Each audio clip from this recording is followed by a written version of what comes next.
enhanced, but also to open the space up for a more public participation and engagement in the revision process. Today, we are looking specifically at the link between the NDC and the post-COVID-19 economic stimulus in Nigeria, which is the Nigerian Economic and Sustainability Plan. And we have a set of distinguished panelists that will tackle the issue, focusing on, of course, the philosophy of the green recovery itself, but also diving into specific examples of how it can be achieved, and maybe drawing from experiences of work done and policy efforts from across the world. I want to first introduce David Wasco, who is the director of WRI's International Climate Initiative uh, that is focused on international cooperation that catalyze and support climate action at the national level, both in developed and developing countries. David has worked for many years at the intersection of environmental and development issues. Before joining WRI, David directed climate change policy at Oxfam America, where much of his work focused on the impacts of climate change on vulnerable communities. Prior to Oxfam, David served as the International Program Director for Friends of the Earth, where his role included overseeing the organization's work on the environmental dimensions of trade policy and international financial institutions.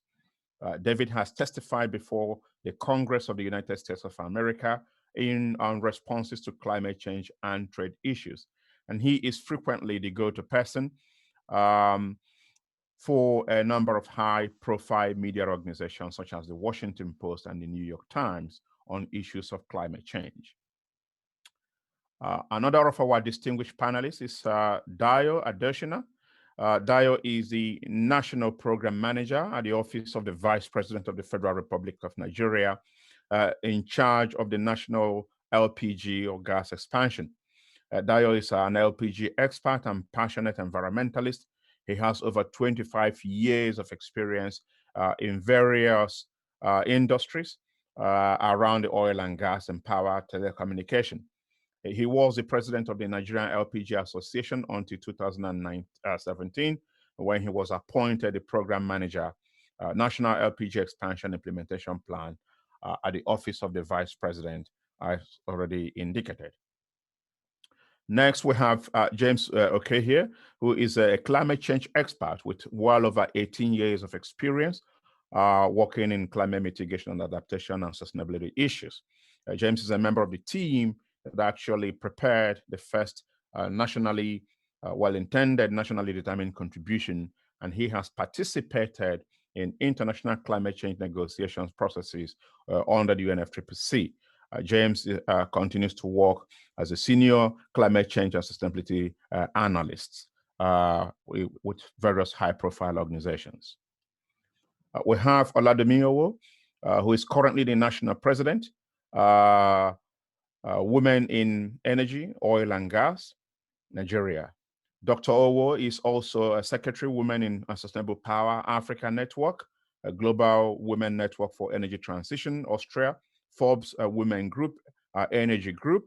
She is the award-winning author of The Black Gold Refinery, Business Made Easy, and the Modular Solutions, which is still under the works.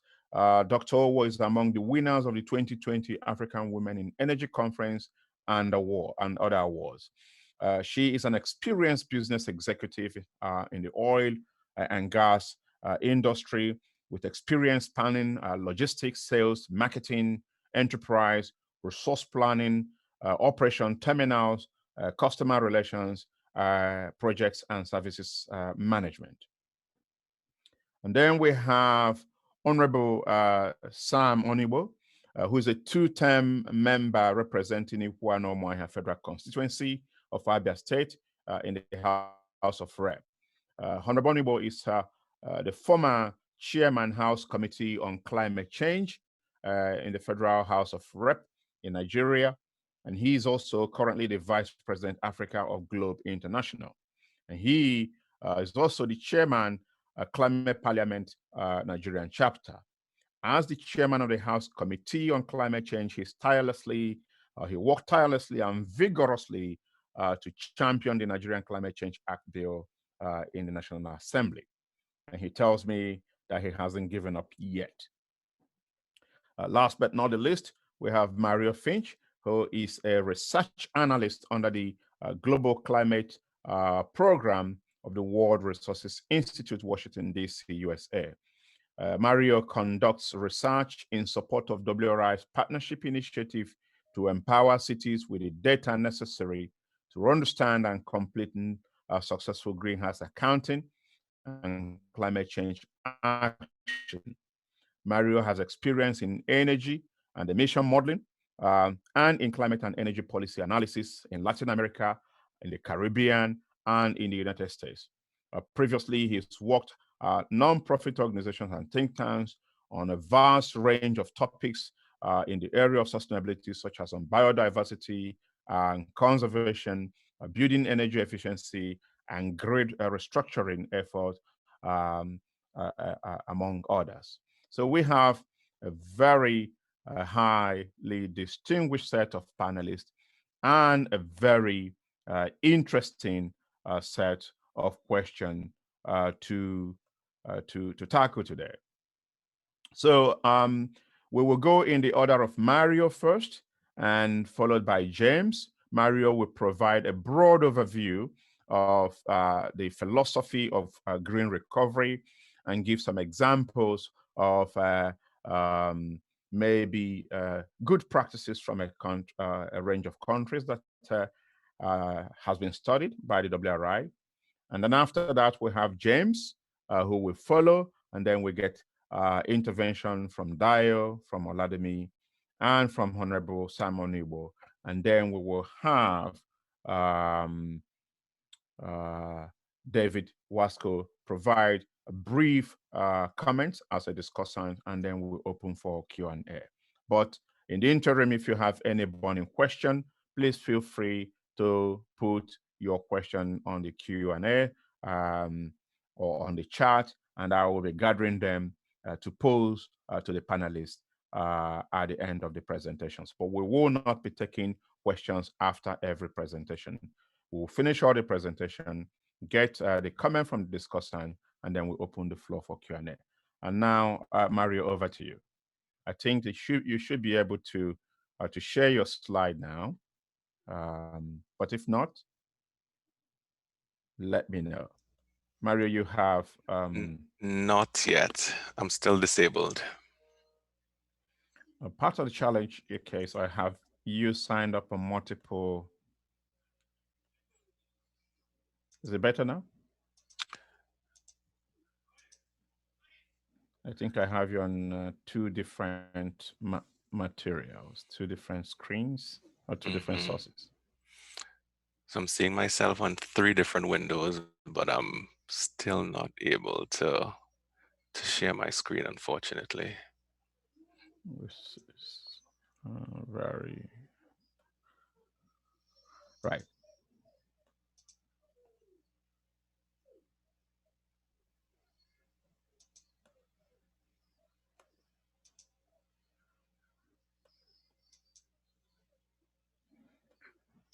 And Maria, are you able to start your presentation without your slides and send it to me maybe by email quickly? Sure. 1 second.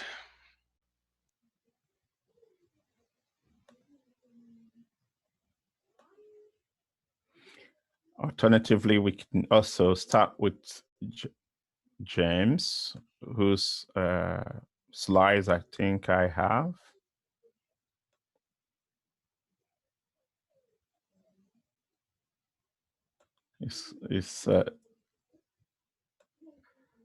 I can't also share my screen because now it says that Mario is the host.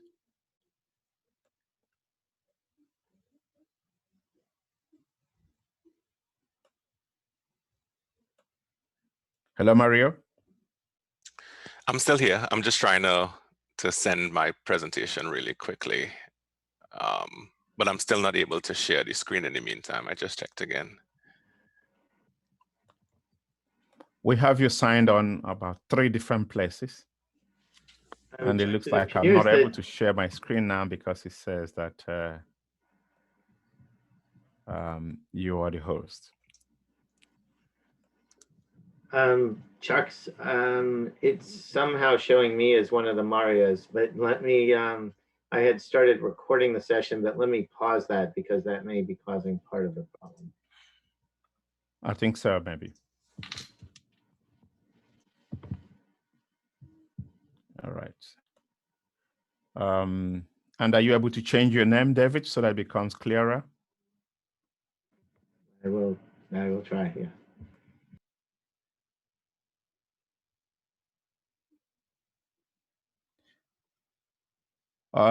Dr. Owo, are you also recording? Yes, I am. Okay, if you could stop recording. Okay. It's still showing that you're recording. And rural communities are a key target for that. 6 kg burners with cylinders with burners on top of that. That's how the program would impact those communities in the rural areas where deforestation is extremely high. And that's why we're doing it with the state governments, who in turn, through this sensitization and awareness campaign, we bring in the local governments, the traditional rulers.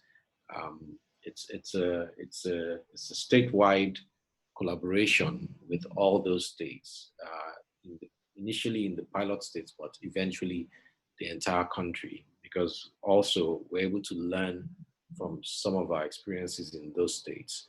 Now, the awareness campaign is going to be in most languages, most major languages, and in certain instances, the local dialects in those states. Thank you. So there you've said, if I hear you correctly, that one of the part of the plan to make the cylinders affordable is that they will be given as loan or mortgage to the people, and then they will pay back over a period of time. Did I hear that correctly? So it's not a loan like that, but I guess you can describe it as that, but it's not a loan. So today, if you recall that I said everybody buys a cylinder today, they go and fill it somewhere, but they must buy the cylinder and they must buy the cooker.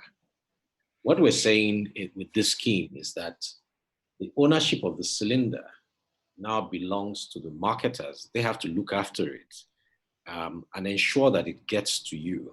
Of course, that's going to create a lot more infrastructure where they also have to fill, set up filling plants and all that. So it's a whole multiplier effect. But more importantly, the end user, and this is especially in the rural communities, rather than them going to go and buy cylinders and buying cookers, we ensure that they receive the cylinder with a burner on top.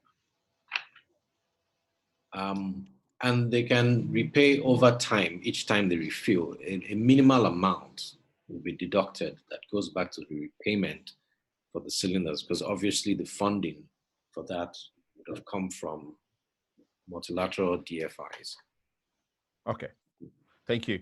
I am very, very sorry, but I failed to bring in David, who was supposed to provide a very short response to these intriguing presentations before launching into the deep Q&A.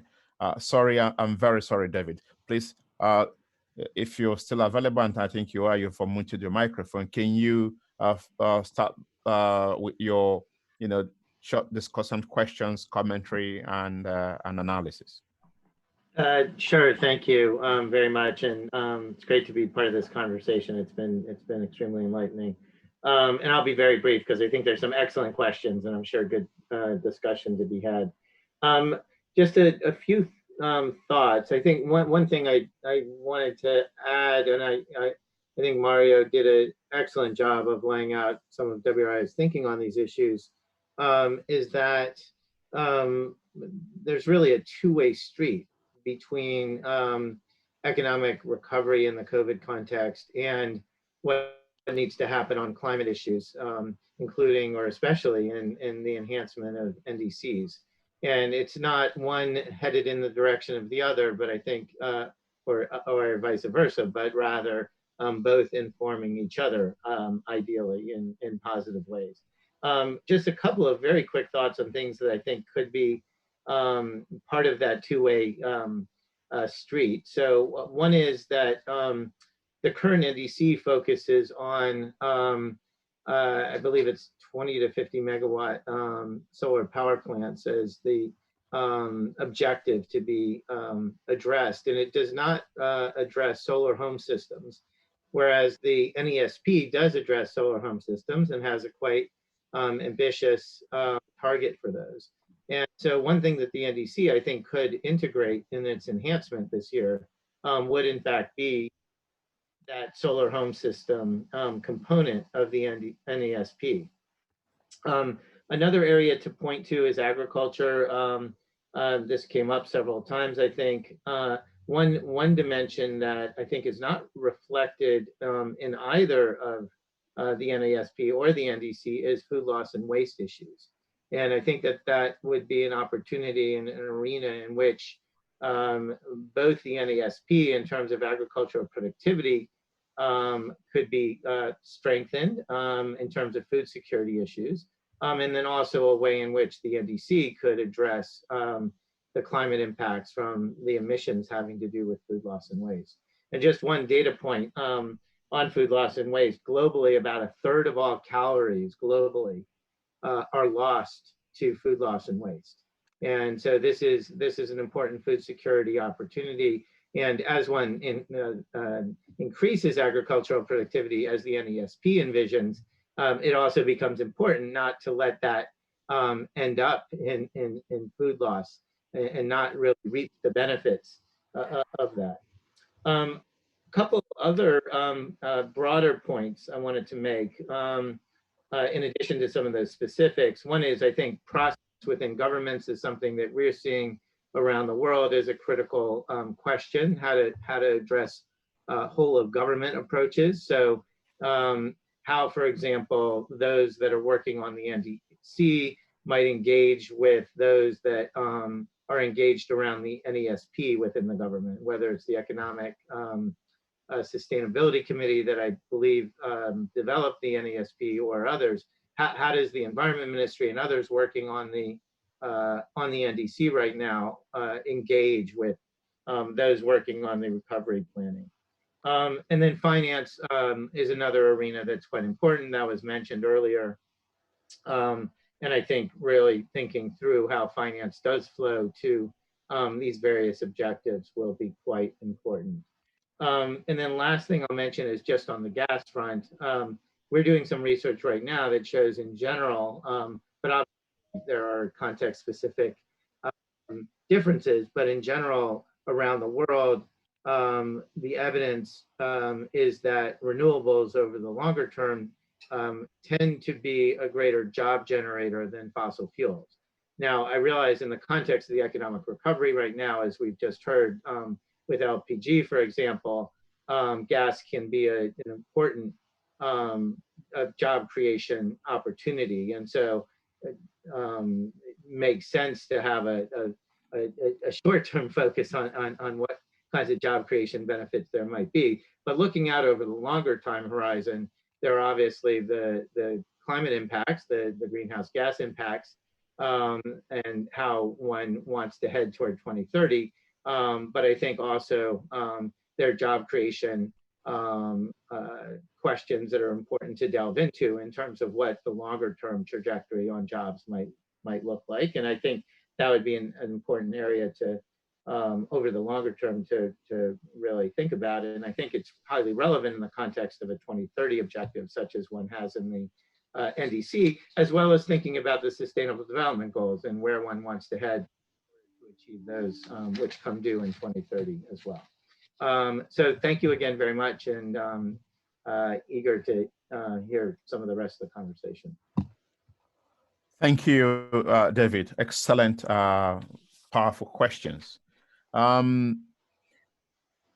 So let's carry on. Dio, I will want to provoke you with sort of the last point that David made, but you wouldn't go now. Think about it.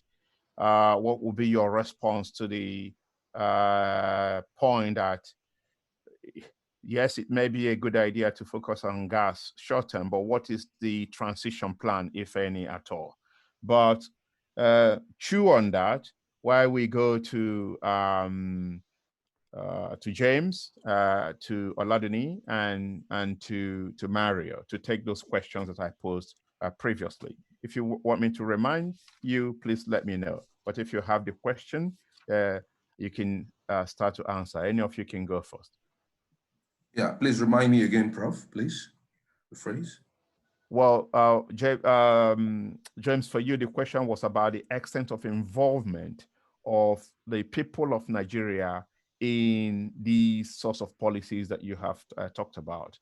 Somebody's asking that Nigerians have not been sufficiently involved. And what is your view about the sort of the ownership of these policies and plans? And to Dr. Ladini, the question was about the role of women. Are women disproportionately impacted? What could be the specific role of women in making this transition to work in the ways that you have described? And the question was also particularly around the role of women in agriculture. And to Mario, somebody was asking about deforestation not being covered, and what is the example that you can show from other countries on how best to tackle deforestation?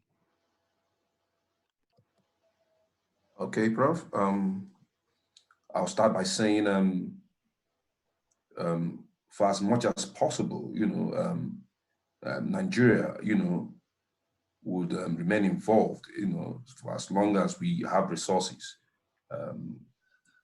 made available locally.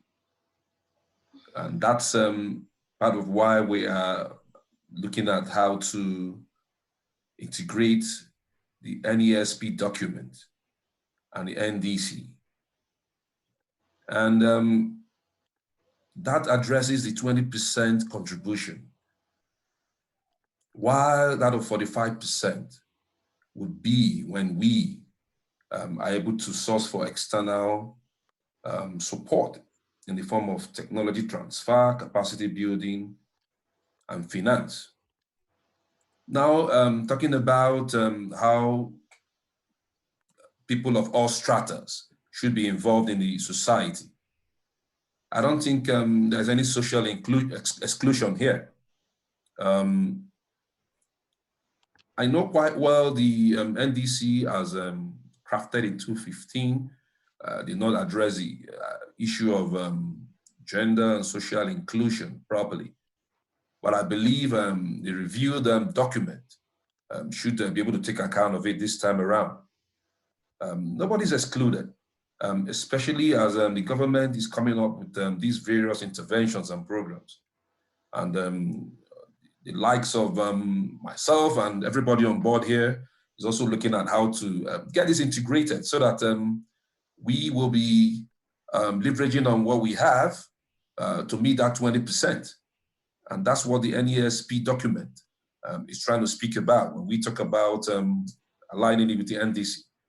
I don't know if I've answered the question. A little bit. I think when I was introducing you, I introduced you as somebody that participated in writing the first intended nationally determined contribution plan for Nigeria. And I suspect that part of the question was to the extent to which ordinary Nigerians were involved in making input. But you can come back to that after we have heard from Dr. Owo and Mario. Okay, thank you very much, sir. So with regards to gender inclusion in all this, yeah, just like the earlier speaker had mentioned, the current review that is ongoing will need to have more women or more a more diverse gender, clearly stated. It has to be clear. And as much as you had highlighted that there's no gender restriction, we need it to be clearly stated, and that should also be in line with the national affirmative action of 35%.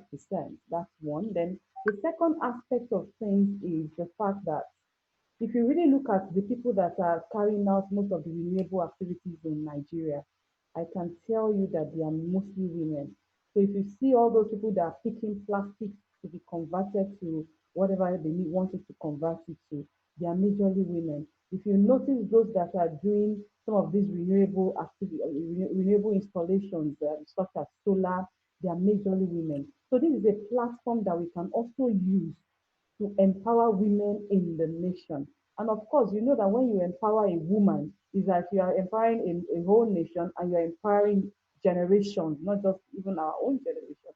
You are empowering generations. So that should be taken into consideration, and we should be deliberate about it across board. It shouldn't just be something to be to just move over. We should be deliberate about it. We should use it as a platform to empower women. And currently, I am aware of some private sector players that are actually using this as as an empowerment opportunity for women. There's a Stephen, the current president of the Council for Renewable Energy in Nigeria. There are several renewable energy associations that are focusing on using the platform to empower women so that they can also play. Because energy transition is about it has a lot to do with women and so on. So basically, it's a platform to empower women more. And then because some of this renewable energy investment are not they do not require so much huge capital. So it's a platform to make everybody be a part of it one way or the other. The youth, the women, even students, let them get involved. Let's light up the entire nation. Thank you very much. Thank you, Dr. Wo. Mario, over to you.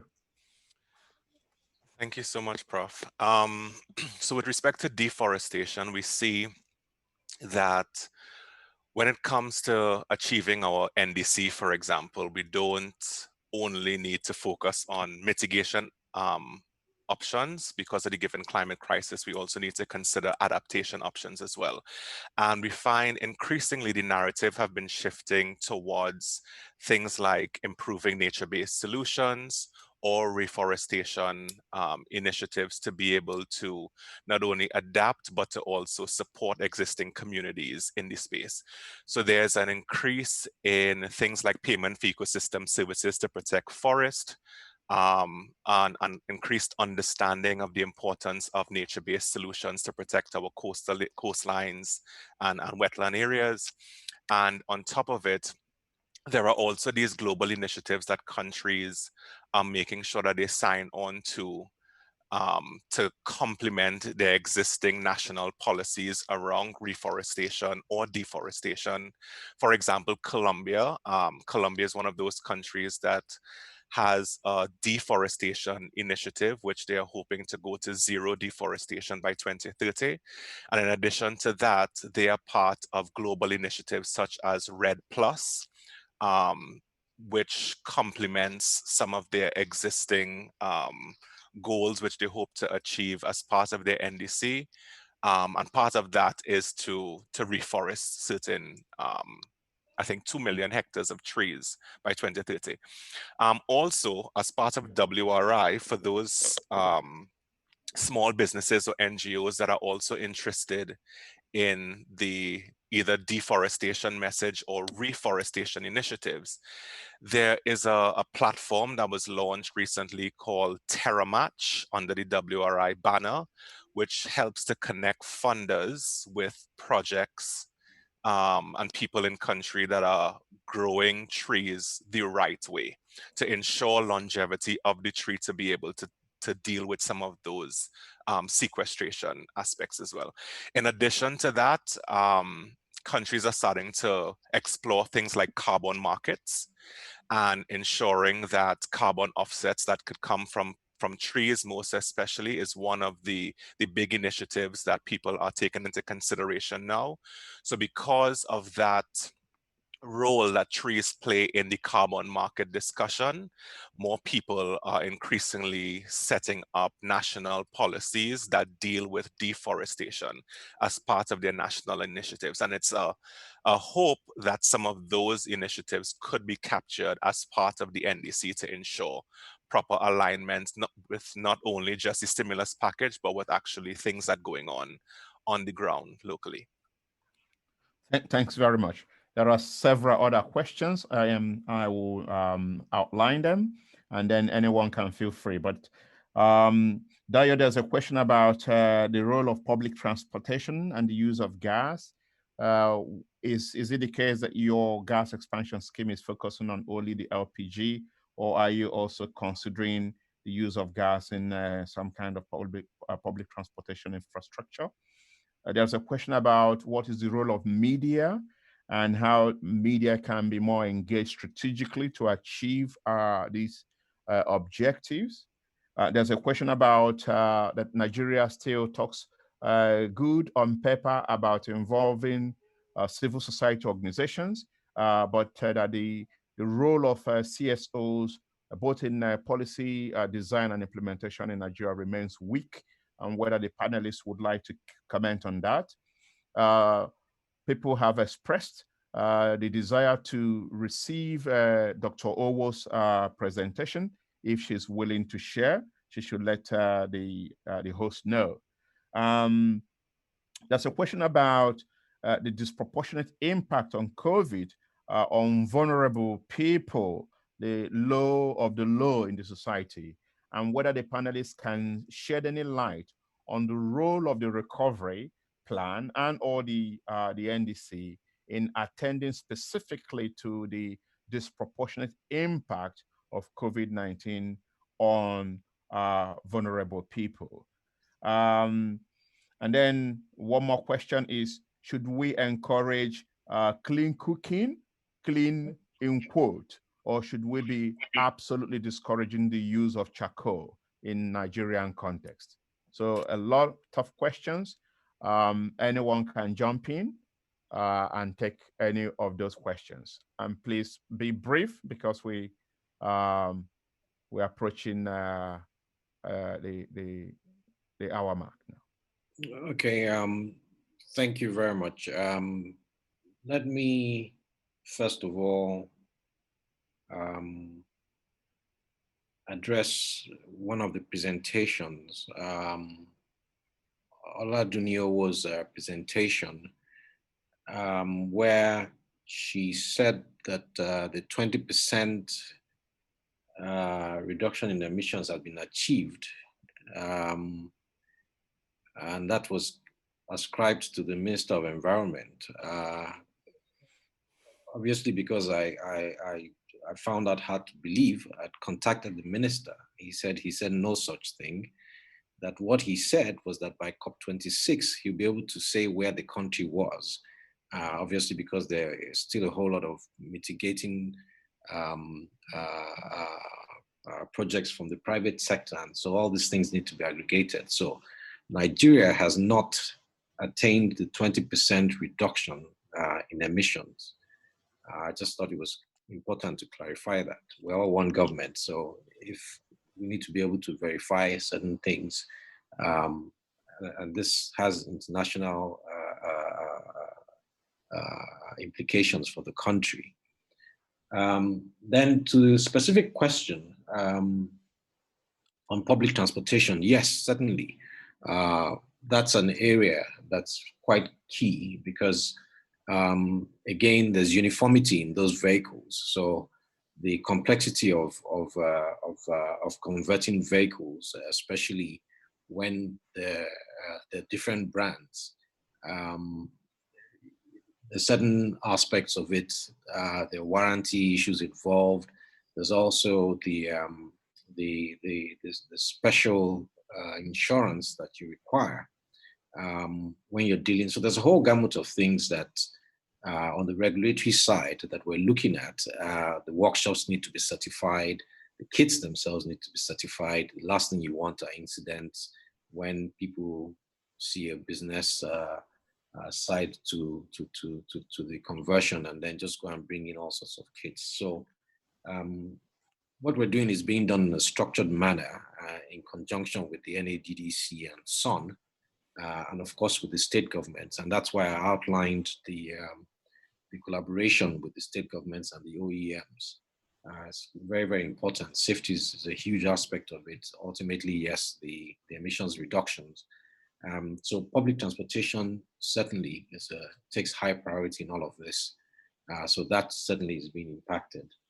Then on the aspect of inclusion, so the LPG sector is unique in the sense that there's a women in LPG aspect, both internationally from the World LPG Association, and the local chapter of that was actually inaugurated by me when I was in my past life as the president of the LPG Association. So there's a deliberate aspect in the LPG sector to involve women. One of the Amazons in the LPG sector today is a lady in the Lagos state government, IOGC, who used to be in Schlumberger. The president of the Nigerian Gas Association is also another Amazon, whose private company is also putting up facilities in the LPG sector, and we have tons of them. So I think in terms of that aspect, I mean, I think we're gender sensitive enough, and that's been for a long time. It's not even a subject of discussion. I don't know what other aspect of the yes, you've done well, but can I press you on that? You've mentioned two great women that are in the LPG, but in what way does that really engender or help to promote gender inclusion to my mom in the village, for example? So again, if you look at on the financial side, BOI and a lot of the banks are also gender sensitive in terms of the funding that's required. Women's Affairs Ministry is actively promoting that aspect of it. And if I take the LPG value chain in particular, in my outline on changing the market structure, looking at the rural areas, a lot of the businesses, the secondary businesses and the opportunities for the downstream end of the market would involve a significant amount of women in this, especially from the sensitization and awareness campaign that we've had. I'll give you a small example. One of the northern states where women were heavily involved in agriculture. A lot of them were using firewood, and we tried to find out from them why they were not using LPG. And I'm talking about landowners. And they said LPG was for the elite, that they couldn't afford it. Not until we had that engagement and we were able to show to them, I mean, of course, to the layman, how can a landowner tell you they can't afford LPG? So there's also a cultural mindset that we're addressing in all of this, which speaks to, I mean, especially the women, because a lot of them are involved in cooking. They typically would be the ones who go and get the firewood.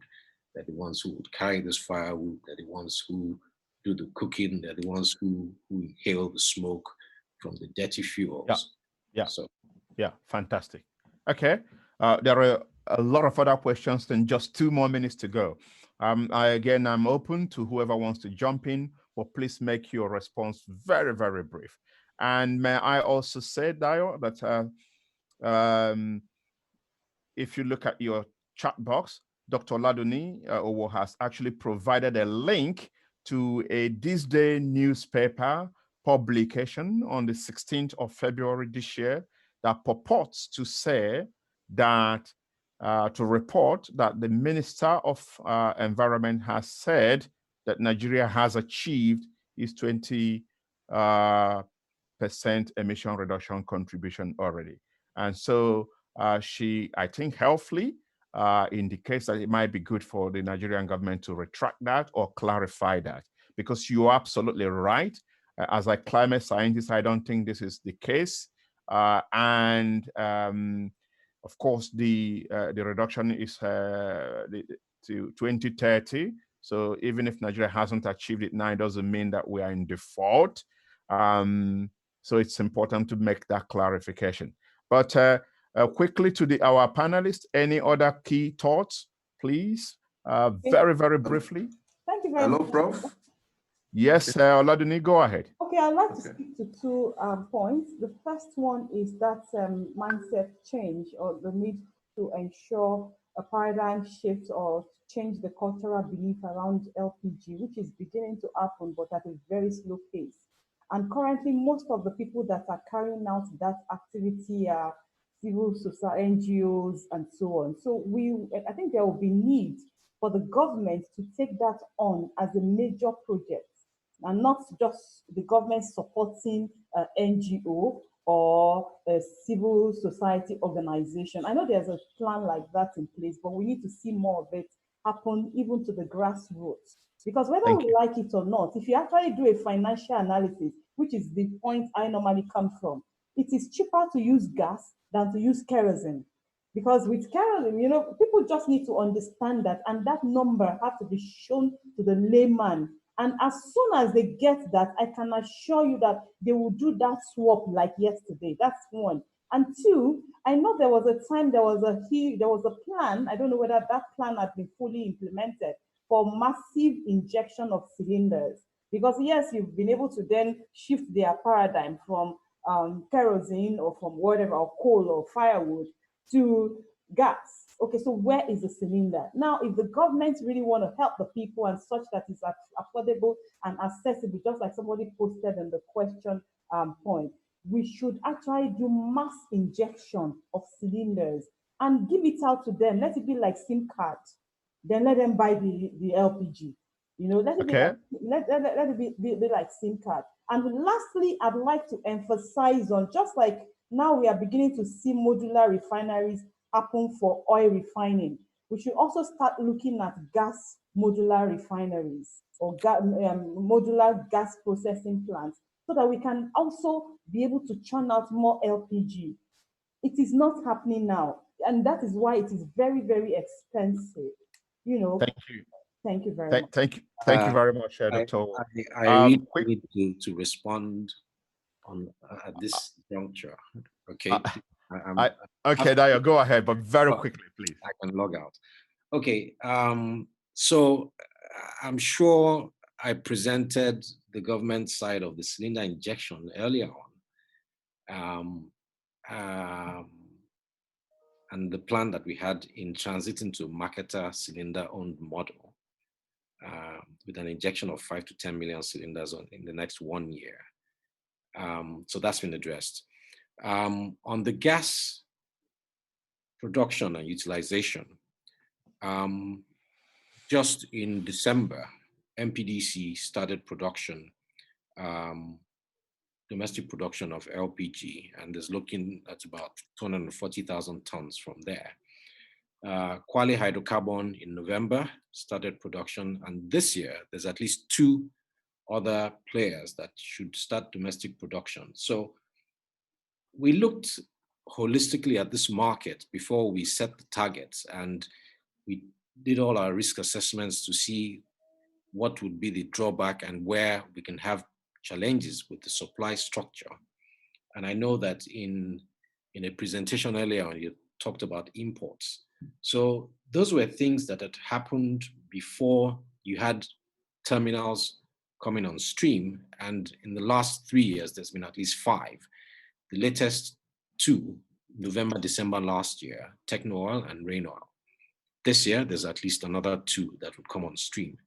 So in terms of the supply side of things and domestic production, the National Gas Flare Commercialization Program is also targeted at getting volumes of LPG from there, outside of us actively engaging the marginal field operators and some of the IOCs, because a lot of their domestic gas supply obligations are targeted at the power sector. Now, what we are saying is that some of that gas, we can bring in third-party people to process that gas and strip for LPG, while they can have their power, their gas for power generation as well. So it's something that is being looked at holistically, and it's not something that's neglected. Thank you. Thank you, Dayo. I would like to bring you back here next time to talk about the investment and business opportunities for common people in the gas sector. This is a big project, and I think that Nigerians would like to hear a lot more from you about that. This is, I'm afraid, all that we have time for. We've run actually far above time. I want to thank the distinguished panelists for very, very insightful presentations. I'm sorry for the technical hitch. We will make sure that we correct it in time for our next webinar. Please continue to follow us on the various social media. And if Oladunni, you make the presentation available, I promise to share it to those of you that have participated today.